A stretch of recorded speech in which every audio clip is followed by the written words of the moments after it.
Başören Mahallesi, toprağın gönüle yazdığı destan. Adana'nın Ceyhan ilçesinde güneşin her sabah toprağa selamladığı, rüzgarın tarihle konuştuğu bir yer var, Başören Mahallesi. Burası sessizliğin değil, sadeliğin sesi. Burası kalabalığın değil, kalbin olduğu yer. Bir köy değil sadece, bir yuvadır Başören. İsminin kökeni, neden Başören? Baş kelimesi öncü önde gelen ilk anlamına gelir. Ören ise eski yerleşim yeri demektir. İşte bu iki kelime birleşince Başören yani önemli ve eski bir yerleşim anlamını taşır. Rivayet edilir ki eskiden bu bölge Ceyhan'ın çevresinde kurulan ilk yerleşimlerden biriymiş. Bu nedenle halk buraya zamanla Başören demeye başlamış. Adını hem geçmişten aldığı güçten hem de bölgedeki konumundan alır. Nerede bulunur? Uzakta değil, yüreğe yakın. Başören Mahallesi, Ceyhan ilçe merkezine yaklaşık 20 kilometre mesafede verimli toprakların içine kurulmuştur. Adana şehir merkezine olan uzaklığı ise 75 kilometre civarındadır. Hem doğaya yakın hem de şehre ulaşımı mümkün olan bir konumdadır. Nüfus ve insanlık, az ama öz. Mahallede yaklaşık 200 kişi yaşamaktadır. Küçük bir nüfus belki ama her biri birbirine akraba kadar yakındır. Düğün olur, herkes yardıma koşar. Cenaze olur, herkes omuz verir. Burada komşuluk bir kültür değil, yaşamın ta kendisidir. Toprakla yaşamak, emeğin tadı. Başören'in geçim kaynağı ağırlıklı olarak tarım ve hayvancılık.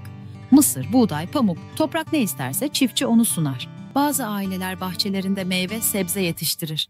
Hayvan besleyenler ise doğal yollarla süt, yoğurt ve peynir üretir. Her şeyin katkısız, el emeği olduğu bir yer burası.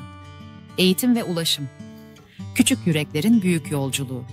Mahallede ilkokul bulunmamaktadır. Çocuklar taşımalı sistemle Ceyhan'daki okullara gitmektedir. Ulaşım minibüs ve özel araçlarla sağlanır. Yollar bazen toz olur, bazen çamur ama eğitime olan inanç hep tertemiz kalır. Gelenek ve hayat. Her günde bir anlam. Saklı Başören'de hayat sade ama anlamlıdır. Sabah ezanıyla uyanılır, tarlalara gidilir. Yemekler büyük kazanlarda yapılır, paylaşmak sofranın baş kuralıdır. Bayramlarda herkes birbirini ziyaret eder. Düğünler zurna, davul ve halay eşliğinde geçer. Burası modern dünyanın unuttuğu samimiyetin yaşadığı yer.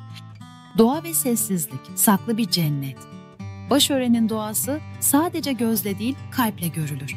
Baharda açan gelincikler, yazın sararan başaklar, sonbaharda dökülen yapraklar, hepsi birlikte mevsimlerin ruhunu anlatır.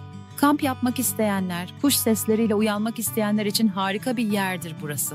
Doğa yürüyüşleri için yolları, yıldızlı geceler için göğü hazırdır. Başören'e şiir, toprağın gölgesinde. Sabahın serininde kalkar eller, başlar rüzgarla yarışan günler. Tarlada ter, sofrada huzur. Başören'de hayat sessiz ama gurur. Bir teste ayran, bir gölgede çay. Çocukların gülüşü her derde pay. Kalabalık yok ama yürek dolu. Başören'de hayat sevdayla dolu. Bir zurna sesi uzaktan gelir. Düğün mü var dersin, sevda belirir. Toprağın diliyle konuşur burası. Başören yüreğin en güzel yarası. Son söz, Başören'e yolun düşerse. Başören, büyük laflara gerek duymayan bir yer. Sessizliğinde koca bir tarih, huzurunda tertemiz bir yaşam var. Belki büyük şehirlerde adını kimse bilmez ama burada yaşayanlar bilir. Başören sadece bir mahalle değil, bir yaşam biçimidir. Eğer bir gün yolun düşerse, gözlerin değil, kalbinle bak bu topraklara.